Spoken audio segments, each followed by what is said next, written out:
Bom, vamos lá então. Agora eu vou mostrar um desenho para vocês. Me digam, o que vocês veem? À primeira vista, podem dizer uma casa pequena e simples, uma menininha usando um fofo vestido florido e uma árvore com um passarinho dentro do seu tronco, correto? Certo, mas eu quero que vocês vão ainda mais além. Olhem bem e me digam, o que vocês veem? O que existe de diferente aí? Bom, eu acho que, para facilitar suas análises, é melhor eu dar um breve contexto. Na verdade, essa imagem simples, claramente feita pelas mãos de uma criança, trata-se de um teste do desenho, aplicado por uma psicóloga em sua paciente de 11 anos de idade. Nesse teste, é solicitado para que o paciente desenhe algo em uma folha em branco, e a partir do resultado, é feita uma interpretação sobre o seu estado mental. E a verdade é que a menina que desenhou isso matou a própria mãe.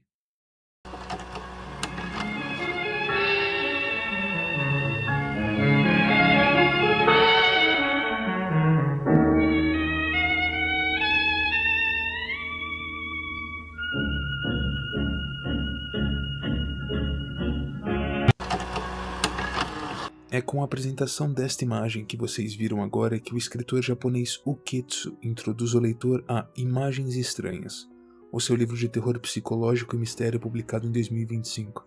A história não segue uma trama cronologicamente linear com personagens e acontecimentos previamente estabelecidos ou contextualizados. O que eu quero dizer é que o leitor se vê por boa parte do tempo tentando compreender a conexão de pequenos acontecimentos desconexos à trama que vai se costurando ao longo de 4 intrigantes capítulos. O desenho que mostrei há pouco foi afixado no quadro negro da sala de aula da universidade em que a psicóloga Tomiko Hagio iria palestrar. A doutora cumprimentou a todos os que estavam presentes e logo se apresentou.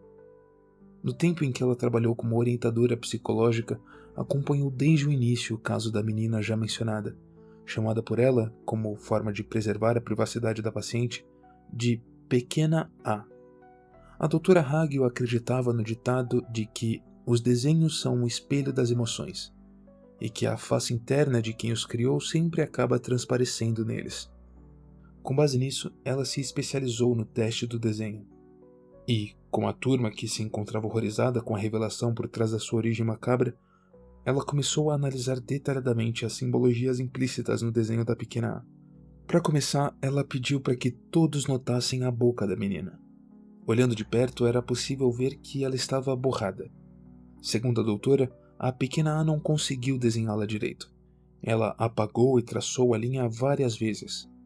Ela explicou que a menina sofria constantes maus-tratos por parte da mãe. Por causa disso, em casa ela buscava sempre agradá-la, sorrindo mesmo sem vontade. No seu coração ela sentia medo, mas em seu rosto havia sempre um sorriso falso que dizia: "Eu vou apanhar se eu não sorrir direito." Então a tremedeira causada pelas lembranças atrapalharam a pequena A. Outro detalhe apontado pela doutora foi a ausência de porta na casa. Sem porta não é possível entrar, certo? Portanto, a casa representa o coração da menina, trancado e solitário. E quanto aos galhos da árvore? São afiados como espinhos. Figuras com esse aspecto são extremamente comuns em desenhos de criminosos. Indicam a natureza hostil que diz: "Vou te machucar." Mas o que fez a doutora concluir que a pequena A tinha uma boa perspectiva de reabilitação foi o passarinho no tronco. Ele expressa um desejo de proteção, uma tendência a fortes sentimentos maternais do tipo: "Quero proteger seres mais fracos do que eu." Com tudo isso em mente, é possível dizer que, em contato com animais de estimação ou crianças menores, a menina desenvolvesse o seu lado afetuoso. Foi isso que a doutora Hagio pensou na época e, mais tarde, descobriu estar correta, pois soube que a pequena A se tornou mãe e hoje vive feliz. Depois desse pequeno prólogo, nós logo somos introduzidos ao primeiro capítulo dessa história. Junto ao título, um novo desenho foi apresentado. Agora, nós estamos acompanhando o jovem universitário Shuhei Sasaki, que ao invés de estar se preparando para o processo seletivo de alguma empresa como sabe que deveria estar fazendo, ele está acordado em seu apartamento velho em Tóquio, acessando um blog que Kurihara, o seu amigo mais novo do clube de ocultismo da faculdade, havia o indicado. Sasaki andava afastado do clube há algum tempo por conta da sua procura por um emprego, e se sentia culpado pela falta de contato com os amigos. Mas as palavras de Kurihara de quando eles se viram mais cedo naquele dia o causaram muito interesse. Eu achei um blog estranho esses dias. O nome é Shin Oke Conta, Diário da Mente. Quando você bate o olho, parece um blog normal, mas tem algo de perturbador. Eu vi muita coisa estranha lá. Dá uma espiada quando puder. Te garanto que é assustador.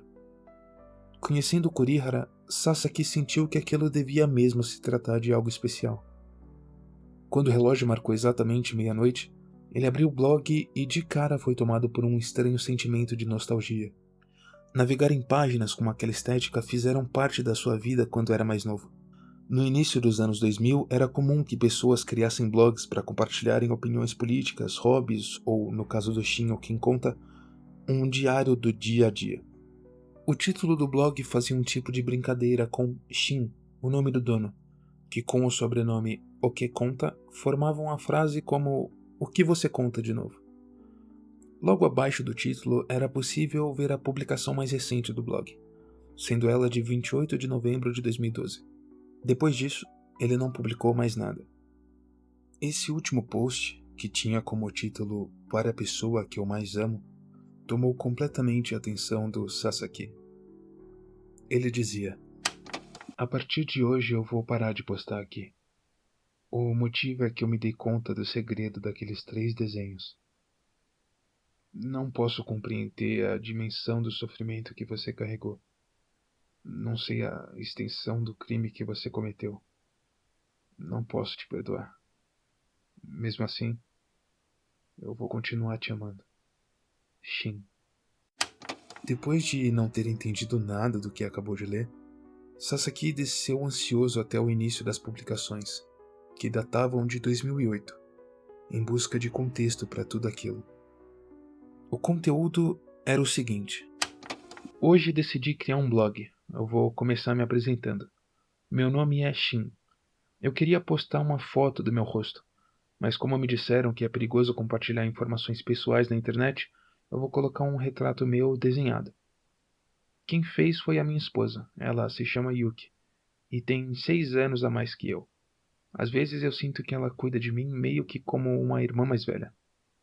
Quando contei que ia criar esta página, eu pedi que ela me desenhasse e em menos de 5 minutos estava pronto. Só podia ser uma ex-ilustradora mesmo. A Yuki é incrível. Mas será que ela não me fez bonitão demais? Enfim, eu pensei em registrar o nosso cotidiano imprevisível em forma de diário. Pretendo publicar algo novo todo dia. Então, me acompanhem se puderem. Shin. Depois disso, ele continuou publicando. Olá, aqui é o Shin. Eu disse que ia publicar todo dia, mas ontem eu estava muito cansado. Acabei indo dormir sem escrever nada. Peço desculpas, eu vou me esforçar mais a partir de agora. Bom, hoje, 15 de outubro, é um dia muito especial. A Yuki e eu estamos completando o nosso primeiro ano de casamento. Eu comprei um bolo inteiro para comemorar. Foi um pouco caro, mas era de primeira. Tava tão gostoso que eu comi 2 fatias. A Yuki ficou brava. Você tá comendo demais, vai acabar engordando, hein? Sobraram 4 fatias. Guardamos na geladeira para amanhã. Eu não vejo a hora de comer. Shin. Os posts costumavam ser publicados de 4 a 5 vezes por semana. Quase tudo eram banalidades do tipo comi tal coisa, fui passear em tal lugar. Nada que parecesse relacionado ao sofrimento ou ao crime mencionados naquela postagem final. Mas houve uma mudança na vida do casal. Olá, aqui é o Shin. A Yuki acordou se sentindo mal hoje, por isso foi ao hospital pela manhã. Lá ela acabou descobrindo que temos um bebê a caminho. Quando ela me contou eu fiquei tão feliz, mas tão feliz que até pulei de alegria.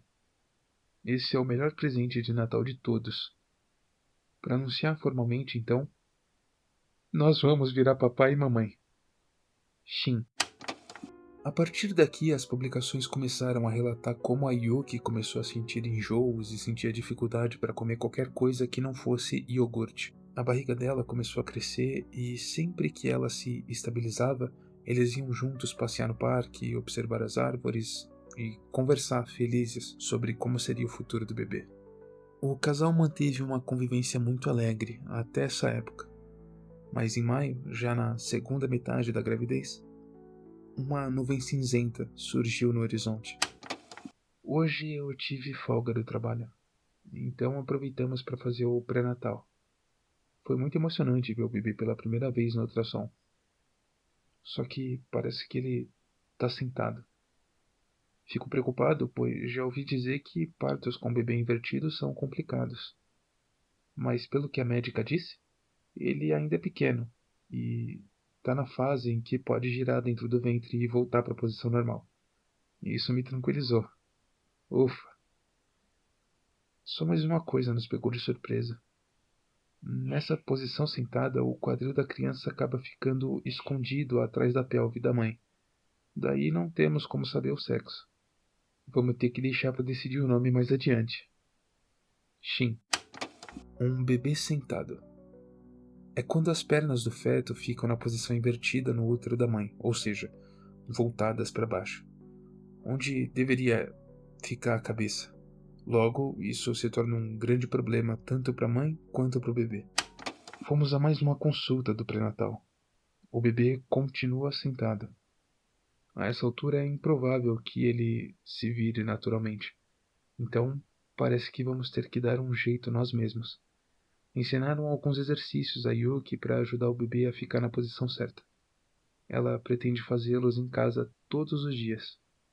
Eu também vou fazer tudo o que eu puder para apoiá-la. Nós vamos conseguir juntos. Shin. Tudo parecia ir muito bem. Até que em 3 de setembro, a Yuki começou a ficar estranha. Hoje a Yuki começou a chorar de repente. Perguntei o motivo, mas ela não me disse nada. Eu fiquei bem atordoado com isso. Acho que é aquele negócio de depressão perinatal.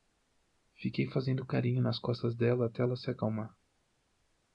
A hora do parto tá chegando, então são várias as nossas incertezas, sabe?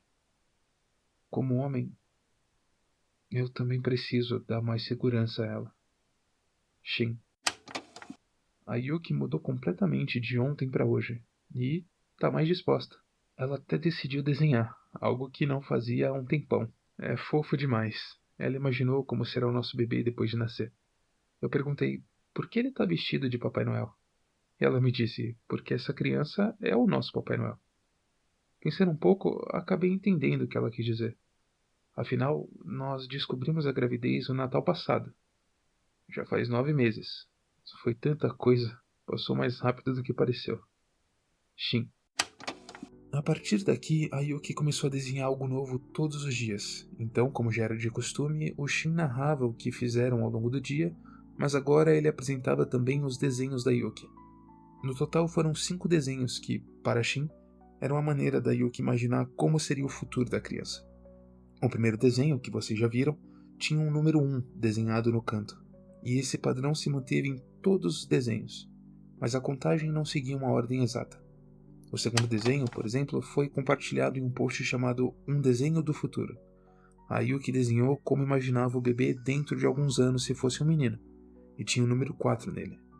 O sexo do bebê continuava sendo uma incógnita, pois na posição em que ele estava, não conseguiam saber pelo ultrassom. O terceiro desenho foi publicado no dia seguinte, e tinha o título Igualzinho a ela, e retratava a imagem de uma mulher adulta com os seus cabelos ao vento. Exatamente. É ela que dá nome a esse capítulo. O número dele era o 3. Se tratava do bebê imaginado no futuro como uma mulher, e fez o Shin se impressionar com a beleza e a semelhança da mulher do desenho com a Yuki. Ele ficou ansioso, pois sabia que, no dia seguinte, viria a versão masculina. Como o Shin imaginava, o quarto desenho retratava o bebê como um homem adulto, mas o título era uma pergunta. Igualzinho a mim? Yuki havia dito que desenhou para se parecer com o papai. Mas mesmo feliz, o Shin ficou sem jeito, pois não se achava tão bonito. Aquele desenho tinha o número 5. Bom, a partir daqui vai ser melhor se eu ler o que aconteceu. Faltam só 2 dias para a data programada. Fizemos todos os preparativos necessários para que tudo fique bem quando começarem as contrações. A Yuki parece nervosa, mas mesmo assim me fez outro desenho. Ela disse que fica mais calma quando está rabiscando. Hoje o desenho é de um futuro bem distante. É uma imagem da bebê bem velhinha. Por que será que ela está rezando assim, toda de branco? A Yuki respondeu assim: quando ela chegar na cidade, nós provavelmente não estaremos mais vivos. Eu achei meio sombrio. Talvez amanhã ela desenhe um velhinho. Eu tô ansioso. Shin. Amanhã finalmente é o dia marcado. No finalzinho da tarde eu comecei a ficar nervoso. A Yuki riu e disse que era para eu me acalmar. Nessas horas as mulheres são mesmo muito mais fortes que nós, né? Parece que a Yuki se preparou psicologicamente. Mas não teve nenhum desenho de velhinho como eu previ ontem. Ela não devia estar muito afim de desenhar, imagino. Desculpem por deixar vocês na expectativa. Acho que esses próximos dias vão ser uma correria. Então eu vou ficar um tempinho sem atualizar o blog. Na próxima postagem eu trago notícias do parto. Se cuidem, pessoal. Shin. Tudo parecia ir muito bem, mas a postagem seguinte veio apenas cerca de um mês depois. Quanto tempo? Aqui é o Shin. Finalmente consegui colocar meus sentimentos em ordem para poder dar a notícia. A Yuki faleceu. O bebê nasceu saudável. Assim que a Yuki começou a sentir as contrações, nós fomos para o hospital. No início estava tudo correndo bem, mas mesmo depois de horas fazendo força, o bebê não nascia. As condições da Yuki mudaram drasticamente e ela teve que fazer uma cirurgia de emergência. Conseguiram salvar o bebê, mas a minha esposa não resistiu. Faz um mês, e eu sinto que foi ontem. Eu me ocupei tanto com o funeral da Yuki e os cuidados com o bebê que nem tive tempo de ficar de luto. Agora, porém, escrevendo sozinho essas frases, as lágrimas não param de cair. É muito doloroso, mas pelo bem do bebê, eu não tenho outra escolha, a não ser me manter forte. Eu vou dar tudo de mim para criá-la. Shin. Depois de ler tudo aquilo, Sasaki ficou encarando a tela por algum tempo, sem nenhuma reação. Ao acompanhar toda a história até ali, fez ele se afeiçoar a Yuki e o Shin de uma maneira que ele não esperava. Então, receber aquela notícia sobre uma pessoa que sequer conhecia de verdade acabou mexendo com ele de uma maneira inesperada. Ele se preocupava sobre o futuro do Shin e do bebê e torcia para que tudo ficasse bem e que aquela história tivesse um final feliz. Mas quando ele clicou em ver a próxima postagem, uma nova página foi exibida e ele congelou.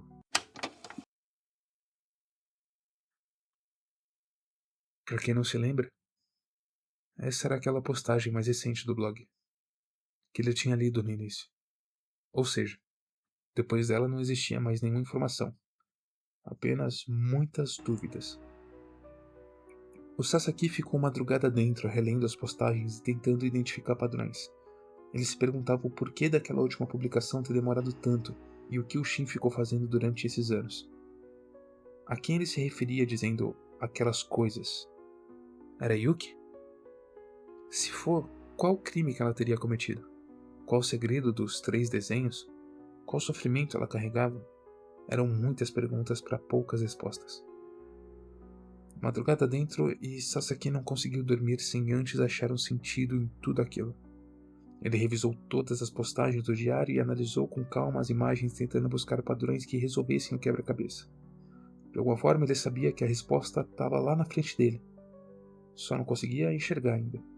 Ele encarou as imagens e se atentou a um detalhe que considerou muito importante: os números em cada desenho. O mais lógico seria pensar que eles indicavam a ordem de uma história sendo contada, mas colocando tudo na ordem correta, O que se tinha era um bebê que envelhece como mulher, então rejuvenesce e depois fica ainda mais novo, mas agora como um menino, que por fim se torna um homem adulto. Não fazia sentido. Em uma das postagens, Shin disse que perguntou a Yuki sobre o significado dos números, mas ela simplesmente respondeu que era segredo. Quando Sasaki percebeu, a escuridão da janela começava a ser engolida aos poucos por um leve azul claro. Já estava amanhecendo e dentro de algumas horas ele precisaria ir para a faculdade. Então ele tentou dormir, nem que fosse por pouco tempo. Mesmo tendo dormido pouquíssimo, Sasaki não se sentia cansado. A vontade de debater e criar teorias sobre tudo o que viu era maior do que o seu próprio sono. Então, por volta das 11 horas, antes do refeitório ficar lotado, ele saiu mais cedo da aula e correu para lá. Não porque sentia fome, mas sim porque sabia que lá encontraria o Kurihara. Então, enquanto eles almoçavam, o Sasaki não conseguia parar de dizer tudo o que pensava sobre o blog que o colega de clube de ocultismo havia lhe recomendado. Para surpresa de Sasaki, o Kurihara puxou a sua pasta, contendo todas as publicações e imagens do site impressas. Naquele momento ele percebeu que o amigo estava tão obcecado quanto ele sobre o assunto. E, por tê-lo conhecido há mais tempo, também havia percebido coisas no blog que ele não percebeu. Uma dessas coisas notadas pelo Kurihara foi que várias postagens foram excluídas do blog. A princípio, Sasaki não acreditou no amigo, mas quando escutou a explicação, a hipótese começou a fazer cada vez mais sentido. O Kurihara puxou dentre o calhamaço de folhas o papel que continha a próxima publicação do blog e leu o começo dela. A partir de hoje, eu vou parar de postar aqui.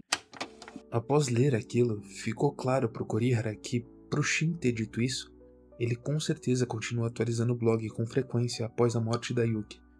Caso contrário, não fazia sentido ele dizer que não publicaria mais a partir de hoje. A última postagem anterior a essa, em que o Shin dá a notícia da morte da Yuki, foi publicada em outubro de 2009, ou seja, 3 anos de publicações simplesmente desapareceram. Esse detalhe, apesar de fazer sentido e ter passado batido pelo Sasaki, não o deixou tão intrigado. Além do mais, é totalmente normal que pessoas excluam postagens de suas redes sociais ou por mudanças de ideologia ou por simplesmente vergonha do passado. Então, por mais que seja curioso essa mudança, não interferia em muita coisa no ponto de vista dele. Mas teve outra teoria do Kurihara que realmente tinha o potencial de mudar toda a perspectiva da história. E se, durante todo aquele tempo, o Shin e a Yuki não estivessem sozinhos vivendo em casa? A princípio, afirmar isso parecia maluquice, mas observando alguns detalhes, essa teoria começa a criar fortes embasamentos. Vamos voltar no registro do dia 15 de outubro de 2008. A Yuki e eu estamos completando nosso primeiro ano de casamento. Comprei um bolo inteiro para comemorar. Foi um pouco caro, mas era de primeira. Tava tão gostoso que eu comi 2 fatias. A Yuki ficou brava. Você tá comendo demais, vai acabar engordando, hein? Sobraram 4 fatias. Guardamos na geladeira para amanhã. Não vejo a hora de comer. Partindo do pressuposto de que o bolo foi cortado em 8 fatias e que delas restaram 4, fica claro que naquela noite comeram 4 fatias no total. Então, se o Shin afirmou que comeu 2 fatias e que a Yuki brincou dizendo que ele estava comendo demais, é implícito que ela comeu menos que ele, ou seja, apenas 1 fatia. Portanto, se os dois juntos comeram 3 fatias, quem comeu a 4ª? O Sasaki escutou essa observação do Kurihara e realmente cogitou a possibilidade de existir mais alguém vivendo com Shin e a Yuki, mas ainda assim eles poderiam estar exagerando ao definirem que o bolo foi cortado em 8 fatias. Por mais que fosse incomum, ele poderia ter sido cortado em 7 pedaços, ou então o Shin pode ter só se enganado na contagem das fatias na hora de escrever a publicação. Mas a teoria do Kurihara não se limitava apenas àquela publicação específica. Ela, na realidade, nem era sua principal evidência. Vamos voltar agora para o início de tudo, a primeira postagem do Shin. Hoje eu decidi criar um blog. Vou começar me apresentando. Meu nome é Shin. Eu queria postar uma foto do meu rosto, mas como me disseram que é perigoso compartilhar informações pessoais na internet, vou colocar um retrato meu desenhado. Quem fez foi a minha esposa. Ela se chama Yuki e tem 6 anos a mais que eu. Às vezes sinto que ela cuida de mim, meio que como uma irmã mais velha. Quando contei que ia criar essa página, pedi que ela me desenhasse e em menos de 5 minutos estava pronto.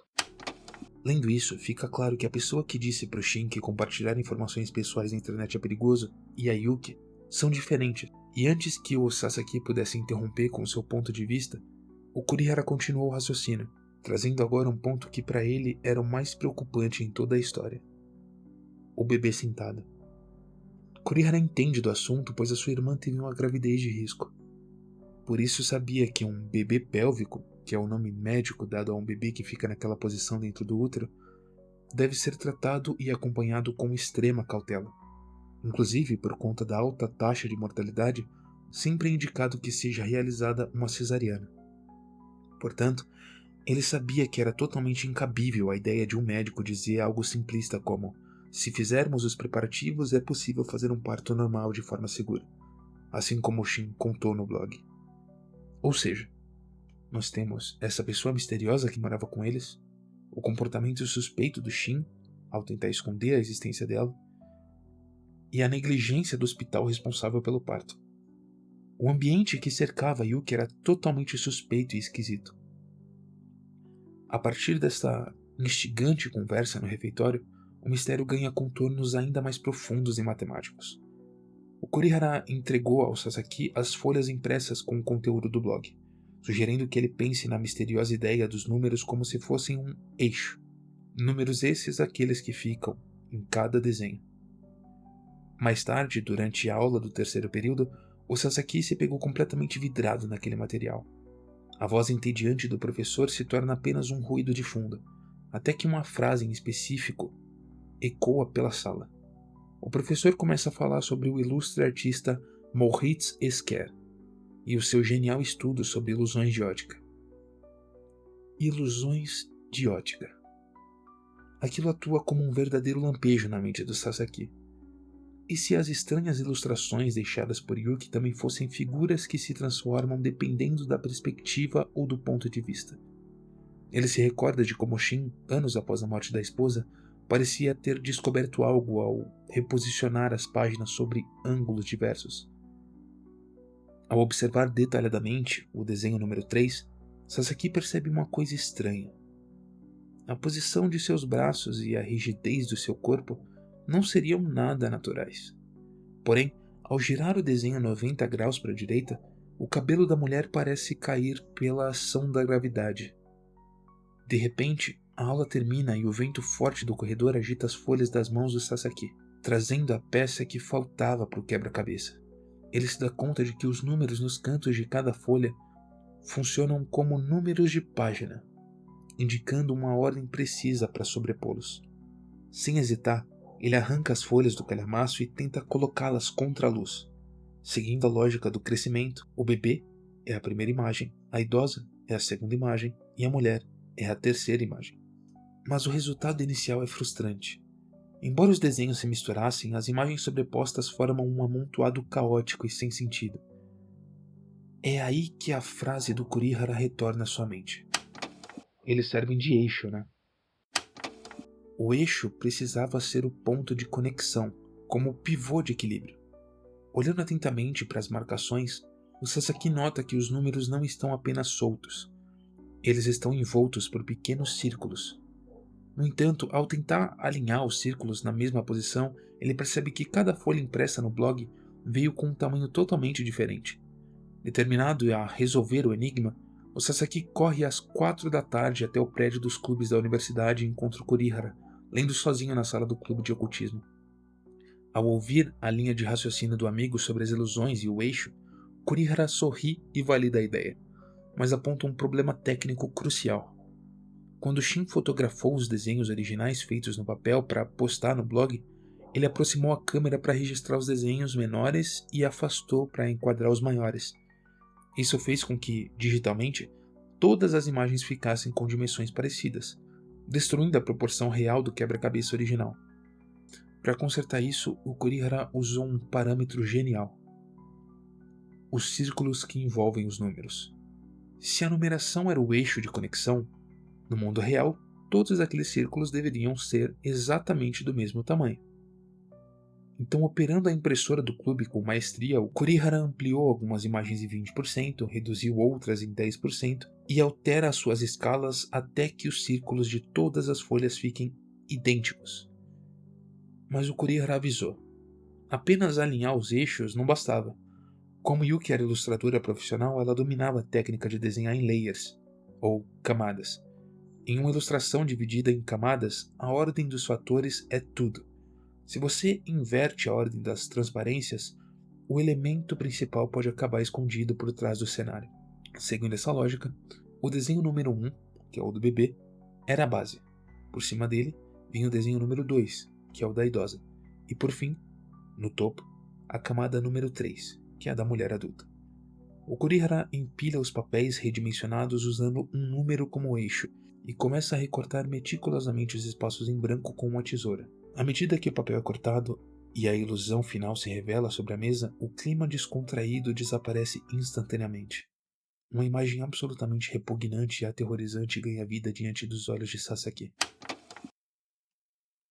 O segredo escondido por trás daqueles 3 desenhos inocentes era, na verdade, uma denúncia desesperada feita pela Yuki antes de morrer. A almofada no desenho do bebê estava perfeitamente alinhada ao ventre da mulher deitada, revelando que ela estava grávida. A roupinha vermelha e festiva de Papai Noel que vestia o bebê não era uma celebração. Ela representava o sangue da mãe cobrindo o próprio filho. O gorro triangular do bom velhinho marcava exatamente o ponto exato de um corte violento feito na barriga da gestante. E a idosa que parecia estar em uma pacífica oração. Na verdade, ela estava ajoelhada, puxando brutalmente o bebê pelas pernas para arrancá-lo do corpo da mãe. Suas vestes brancas não tinham caráter religioso. Eram aventais cirúrgicos usados por profissionais de saúde. Yuki não havia desenhado a si mesma dormindo. Ela havia desenhado detalhadamente o seu próprio cadáver. A chocante conclusão bate como um soco. A Yuki sabia que seria assassinada no hospital através de um parto forçado e violento. Como Shin havia postado os desenhos sem compreender a mensagem velada, a verdade permaneceu oculta até aquele momento. Mas se ela corria tanto perigo, por que não procurou a polícia ou fugiu para outro hospital? A resposta assustadora implícita nas mensagens do blog sugere que a Yuki carregava a culpa de um crime grave do seu próprio passado. Algo envolvendo o próprio Shin, pelo qual ela sentia que merecia a morte como punição, escolhendo deixar a verdade oculta apenas para o marido descobrir depois que ela partisse. Atordoados com a revelação, o Sasaki e o Kurihara encerraram a noite e saíram para jantar. Ao se despedirem, o Sasaki caminhou de volta para casa no escuro da noite, repassando mentalmente toda a bizarra teoria. No entanto, no meio do caminho, um estalo dá um nó na sua garganta. Os desenhos decodificados eram apenas 3, mas no blog original existiam 5 imagens ao todo. Restavam 2 então. Com que propósito elas haviam sido feitas? Será que formavam um segundo quebra-cabeças? Foi então que, sob a luminosidade pálida dos postes da rua, o Sasaki abriu a mochila e retirou os 2 desenhos restantes que Kurihara havia redimensionado na impressora. O desenho número 4, que é a da criança pequena, e o desenho número 5, que é o do homem adulto. Sem precisar de tesoura, apenas alinhando os eixos circulares contra a luz artificial da rua, as 2 folhas se fundiram perfeitamente em uma única e nova composição. O choque foi imediato. A sobreposição revelou a imagem nítida de um pai e um filho andando de mãos dadas. A Yuki sabia que não sobreviveria ao parto. Ela sabia que o plano macabro do hospital tiraria sua vida. Mas, mesmo tomada pelo terror e pela culpa, ela usou as suas últimas forças como ilustradora para desenhar o futuro do qual ela já sabia que não faria parte. Ela desenhou seu marido Shin, caminhando em direção ao futuro, cuidando do filho que ela morreu para dar à luz. Tomado por uma urgência sufocante e pela necessidade de entender o que aquilo significava, o Sasaki dá meia volta e começa a correr desesperadamente pela rua escura, tentando alcançar o Kurihara antes que ele fosse embora. E é assim que termina o vídeo de hoje. Eu sinto que eu me estendi muito mais do que eu gostaria, e eu só consegui abordar o primeiro capítulo dos 4 do livro, então quem tem interesse em saber mais da história, saber como ela continua, qual é o desfecho, recomendo que procurem o livro. É uma leitura bem interessante, que te prende do início ao fim. E, enfim, eu recomendo. Não sei se eu vou postar o restante da história em outros vídeos aqui, talvez uma segunda e terceira parte, mas caso você tenha interesse, deixa aí um comentário, sinaliza que você está a fim de saber o restante da história e quem sabe eu trago aqui no canal. Se inscreve se você gostou, deixa o seu like, caso também tenha gostado, e até a próxima.